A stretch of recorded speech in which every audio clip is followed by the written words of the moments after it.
Hello and welcome everybody to day 4 of our Future Proof You series of webinars delivered by us here at CSW Group. So today we have a kind of a Q&A webinar delivered by our career development consultant, Fred Jenkins, and it's entitled Stepping into the World of Work. So we are going to be hearing today a lot of the issues raised in relation to work by young people. Kind of questions about what's it like when you start work, what are the kind of the typical things I might expect when I leave education, and I'll just hand over to Fred, and he will introduce his two speakers to you. Thank you very much, Oliver. Well, welcome to Charlie and Lisa. Thanks very much for coming along.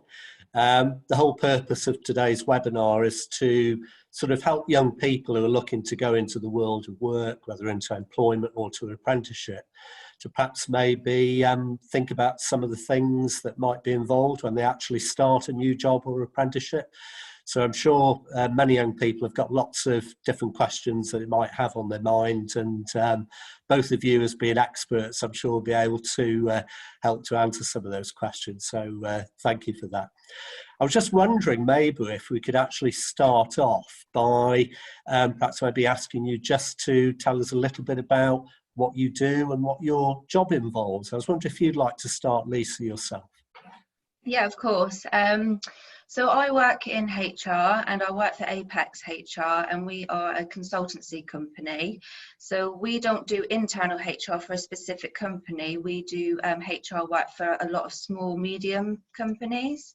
And we've got a client base where they maybe can't afford to have a full-time HR, or they don't need the requirement for it. So we'll act as their external partner to support and guide them through any HR matters. And also we do a lot of development work with their culture as well. So we like to do a bit of prevention rather than cure work with our clients to prevent any problems or issues arising with them staff. And I kind of build up that relationship with the clients along with our team, and that's kind of the work we do, really. Do you advise lots of employers about issues at work and that type of thing? Yeah, of course. Yeah. So, you know, there's always going to be disciplinaries and investigations. So we will get involved and support them with that and offer them advice and guidance. Anything right through from recruitment to selection, right through to somebody leaving the workplace. So the whole employee journey, we would support the employer and employee through that journey to get the best out of their employees and to get the productivity for the employer. Brilliant. Thank you very much, Lisa. That's great. And Charlie, I was wondering if you could tell us a little bit about what you do in your job. Hi, yeah, of course. So yeah, my name's Charlie Woods and I work for Unison. Unison is the UK's largest trade union, so people become a member of a trade union and then we support them at work, and we also do a lot of campaigning around making the workplace better. So my job specifically, I work down in Plymouth and Torbay, and I work across schools and local government. So I work with reps who represent you at work if you ever have a disciplinary or something like that. And I also work on campaigns. So I do a lot of campaigning, especially for young people, around bullying, against inequality in the workplace, discrimination, and also work a lot with apprenticeships as well.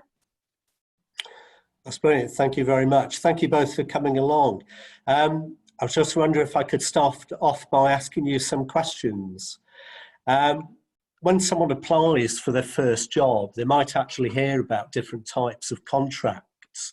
I'm sure lots of young people who are watching this webinar today might have heard of some of these different types of contracts before. So they could include things like full-time contracts or part-time contracts. 0 hours is something that we hear about. Permanent and temporary contracts. I was just wondering, Lisa, if you could tell us a little bit about what a full-time contract is and what a part-time contract is and what a 0 hours contract is. Yes, of course. So full-time and part-time contracts are typically based on how many hours are worked across agreed or required days. So full-time may be anything between typically 35 to 40 hours per week across 5 days. This would depend on the type of job you're doing, because in some manufacturing, care jobs or security jobs, they may do full-time over a shorter period. So they may do like 12 hours over, say, 4 days, and then have a longer rest period. Part-time is typically less hours and less days to full-time, and that's normally pro rata. And typically part-time could be, for example, only 16 hours a week across 2 days, or 24 hours across a 3-day week, and so on. So it differs in that sense. 0-hour contracts is more flexible, so the employer, doesn't need to give you a required amount of minimum working hours. And if the individual has a 0-hour contract, they don't necessarily have to take the hours offered to them. And they're usually used in kind of jobs, typically in maybe retail, hospitality, and care jobs, or jobs like that. Brilliant, thank you. And Charlie, I was wondering if you could tell us a little bit about permanent and temporary contracts, and perhaps what they are and what those terms mean. Yeah, of course. So if you are permanent, it means you have essentially you're employed and you work there, and that is your job. You know how much you're going to be earning every month, and you also have job security, and you can essentially leave when you like. So you can hand in your notice, have a look at your employment contract, and that will have a notice period on, and you can leave. Temporary contracts are usually for a fixed amount of time, for example, 12 months, 6 months, a month, and they are either project-based working, or they end after a specific task. So you usually get employed for, say, 12 months, and that's the end of your contract. Whereas if you're permanent, essentially there's no end date. Okay, brilliant. Thank you very much for those answers to those questions. We sometimes hear the word portfolio career now. This is something you tend to hear quite a lot that you might not have heard about in the past. But portfolio career is often the term that's used where somebody has actually got more than one part-time job at the same time. I was wondering, Lisa and Charlie, if you could tell us a little bit about some of the pros and cons of having a portfolio career and having a number of different part-time jobs together. Would you like to start, Lisa? Yeah, of course. I haven't really come across many people that have a portfolio career, and but I do believe that it does pose quite a few advantages of having that type of career. And I think the advantages of it enables the individual to develop a lot of skills and experience in different jobs. So it may well be that they have a job in finance 2-3 days a week during the day, and at weekends they maybe have a job in hospitality. So whereas finance is very analytical and statistical, they would build up a lot of skills and attention to detail within those jobs, whereas hospitality is very customer front facing, so they would develop different skills within that kind of work. And so that could pose a really good advantage to that individual to develop those different skills. And I think that also leads to other opportunities. So if they wanted to develop their career in any particular one in the near future, they can maybe focus on one career rather than just having many. Another advantage could be that you could have a balanced work-life balance, because you can obviously you'll have days off where you can I've lost my trail of thought. A better work-life balance where you know where you're working during the day, and you'll know where, if you're working at weekends, and then you can arrange your family or your friends or your socials around the typical work that you're doing at that particular time. And then you've got the freedom to choose as well which job suits you best. So like I was saying earlier, you could end up in a career that you feel is best suited to you. So there's many advantages of that. I don't know if Charlie wanted to look at the disadvantages. Yeah, no, I think, thanks, Lisa. Yeah, I would add to that. I mean, a lot of the young people that I work with have portfolio careers essentially because it's more money, and they want to earn more.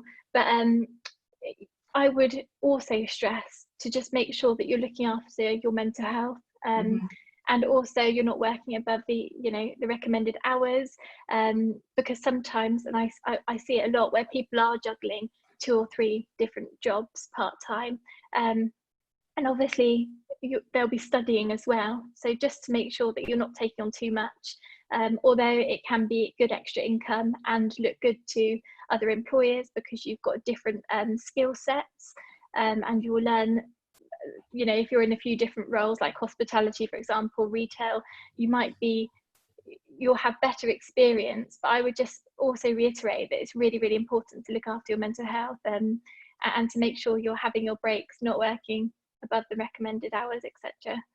And also in a normal job, so if you're working 9 till 5, you're full-time, you're prioritising, and your prioritising at work can be a lot easier, because you have a manager, you have one role.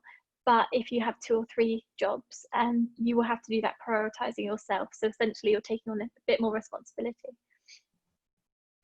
Brilliant, thank you very much. Some really important things to think about when sort of young people are maybe looking at perhaps applying for work and looking at part-time jobs and how many hours they want to work, and perhaps balancing all of those other things with other things that are going on in their life, maybe some study or other activities, responsibilities at home that they might have. So lots of things to think about there. One of the questions that I often get asked by young people who are age 16 or 17, who are perhaps leaving school or leaving college, is about how many hours they're actually allowed to work. So I was wondering, Lisa, if you'd like to tell us a little bit about how many hours a young person can work if they're age 16 or 17. Yeah, I think the law states that 16, 17-year-olds must not work more than 8 hours or 40 hours a week as a minimum. And they, again, going back to the rest breaks, they must have at least 30 minutes if they're working longer than 4.5 hours each day or on a shift. And they must have 12 hours rest between each working day. And their 2 rest days must be taken together, because we need to take into account that at that age they're probably still in potentially full-time education or some sort of training until they're 18.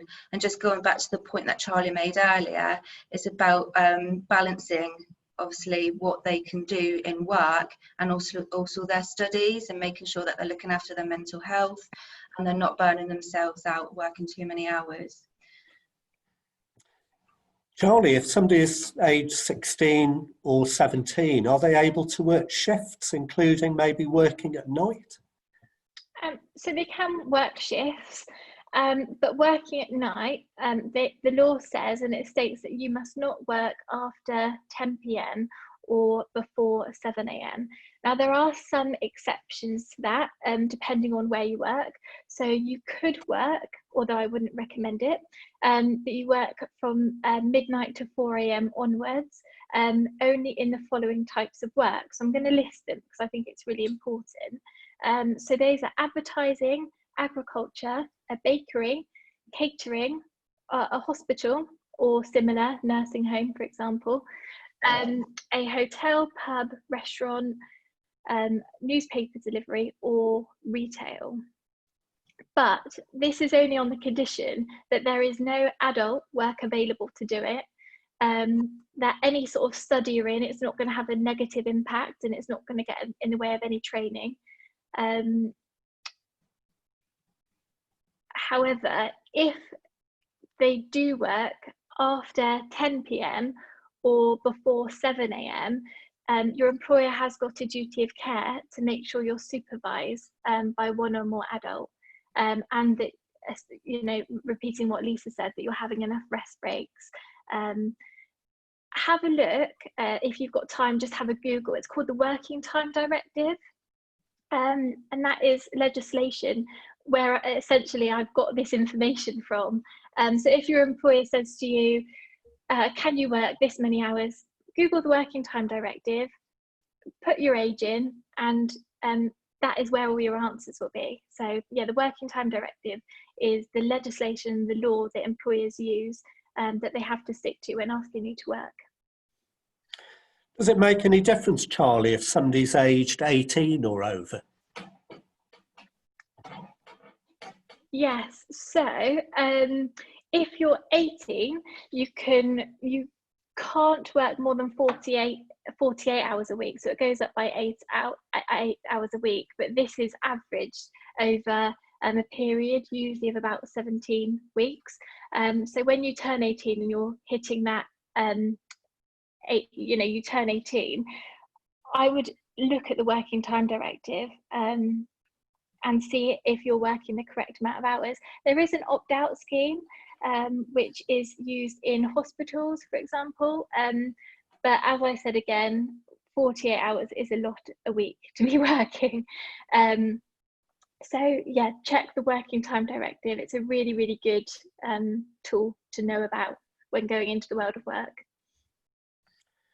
Thank you very much. Lots of really interesting and detailed information and answers there, and one or two things that I wasn't aware of as well. So certainly I've learned a little bit there as well. So thank you both for those answers. Another question that quite a number of young people will ask me and some of my careers advisor colleagues is about who will actually manage them at work and who's responsible for them. I was just wondering, Lisa, if you could perhaps maybe tell us a little bit about how a school leaver or a college leaver might be managed at work and who might be responsible for them. Yeah, okay. So employers typically should carry out a young person's risk assessment in the workplace, and this takes into account their age and an experience of being in a working environment. And they should receive full training and support regularly. So it may be a buddy system where they're working alongside with somebody on each shift or each day that they work. And this person generally needs to be more experienced in the working environment to offer that training, that ongoing training and support and supervision for that individual. Yeah, so just kind of enhancing on that. So supervision should be given most of this time where possible, given the inexperience and the age of that individual. And what employers should do really is to plan their working day to ensure that their rest breaks fall within the law according to their age and status. So obviously if they're working less than 4.5 hours a day, then they wouldn't be expected to have that rest break. But if they're working more than that, then the employer should be, or their supervisor or buddy should be planning their day, knowing that that young person is in the workplace on that particular shift or working pattern. And something else that perhaps some young people might have heard about is the word or term called an appraisal. So all of us know what an appraisal is, having been working for many years. But I'm sure it's a word for a lot of young people that perhaps has a lot of mystery attached to it. What is an appraisal? What's involved? I'm just wondering, Lisa, if you could tell us a little bit about what an appraisal actually is and how it works. Yeah, sure. So an appraisal is basically a review of their performance while they're at work. So while they were in school, they would have had timely reviews with parents and their teachers, and it's all based on how they're doing in their performance at school. So it works very similar within the workplace. And this would be a conversation that would be had with either the manager, the supervisor, or buddy, if they're buddied up with somebody. And basically the purpose of an appraisal is just to kind of review the expectations of work, how the individual may be doing in their job, and this may result in an agreement of the individual having to develop further in the job or improve their ways of working. And that could be related to their performance, maybe due to lack of support and training. So that could be identified. It could be that their behaviour is not to standard. So they would obviously support them in how to improve their behaviour or conduct within work, and it could be their reliability as well. So it could be that there's an expectation that they are expected to come to work and fulfil the expectations of the work that they're doing. So they may have to have a discussion about reliability, and this is normally coming up with objectives and goals of how to improve and what development support they need for the next review, would be effective by just having that open discussion, agreeing a plan, and then setting those clear objections and expectations for the young person. For the idea of, or the sound of having an appraisal, perhaps on the surface, can sound a little bit daunting or a little bit scary, perhaps for most people, but particularly for somebody leaving school. I was just wondering, Charlie, if you could maybe make a few comments about how an appraisal might actually help somebody leaving school or college when they go into work. Yeah, so an appraisal essentially is a meeting where you can sit down and have that open conversation with your manager or supervisor. It's that space where you can say, I want to improve. It's your time essentially to let your manager know where you want to go, discuss your different goals, get an agreement or a plan in place for the next 12 months, for example. So it's nothing, although it can sound daunting, and I understand that, it's essentially what you bring to an appraisal. The more you bring and the more you prepare, the more you'll get out of it. So it's your chance to ask questions, find out how you're getting on, find out how you can improve. Brilliant, thank you very much indeed. And another question that young people often ask about is, when I go into work, will I be safe? How safe will the workplace be for me? What responsibility do I have? I was wondering, Lisa, if you could just tell us a little bit about who will be responsible for a young person or a school leaver in the workplace. Yeah, sure. Effectively, everybody in the workplace has a duty to be responsible for their own and others' health and safety under the Health and Safety at Work Act, but the responsibility will fall with the employer in this kind of setting. And as mentioned before, they have a duty of care to carry out a young person's risk assessment to minimise any risks to the young and inexperienced person going into the workplace. And they would have to put some control measures in, such as shortened hours, rest breaks, maybe restrict them from using certain bits of machinery depending on what job they go into. There'll be other measures that they'd have to really look at, that they may not be at an age permitting age to be using such machinery. And this is just to kind of reduce any risk and prevent any harm coming to the individual when starting with the employer. Thank you very much. And Charlie, I was just wondering if you could tell some of the people who are watching this particular webinar, and some of the young people who are watching, about how much responsibility will they actually have themselves for their own safety when they go into work or start a job or an apprenticeship. Yeah, so as the overall responsibility, as Lisa said, lies with the employer. However, as an employee going into the world of work, you also have a duty of care. You are an employee, and if you see anything, so if you see hazards, injuries, you're taken ill, speak to your supervisor, have that conversation, and have that open dialogue. Part of your employment contract will say that you have to cooperate with your employer, and they will have specific health and safety. They might have a policy or something that you can have a look at. But if you don't feel that something is safe, use your common sense, have a think, and think, this isn't safe, I see a hazard, go and speak to your supervisor about it.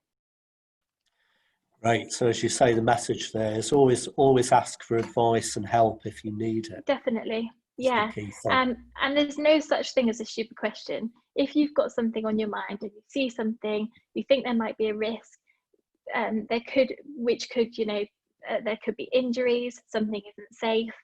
Just ask, make sure you report it, speak to your manager, or your trade union rep.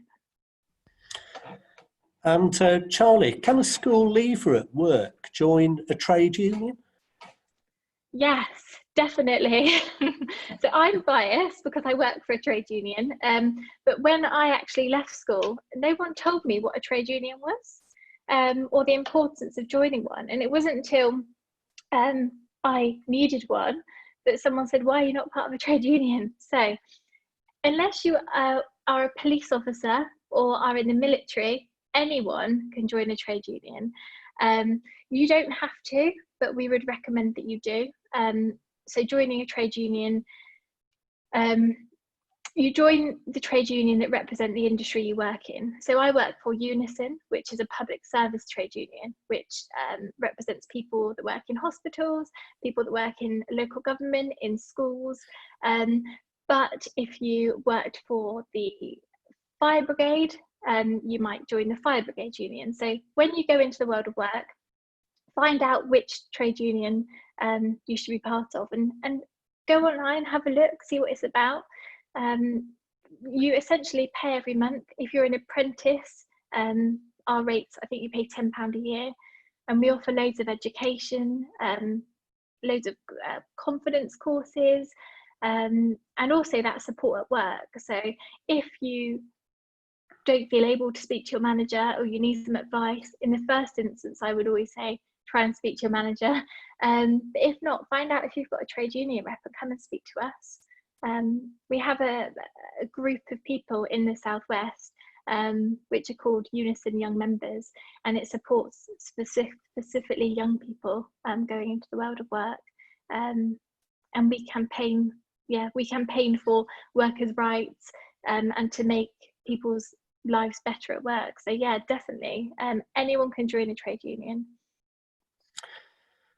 Thank you very much, both of you. That was really, really useful. So much useful information there that I'm sure will be extremely valuable for any young person, school leaver or college leaver looking to enter the world of work, into an apprenticeship or into a job. It's a very daunting time, but I'm sure all the sort of factual information that you've provided there will be really, really invaluable. So thank you very much to both of you.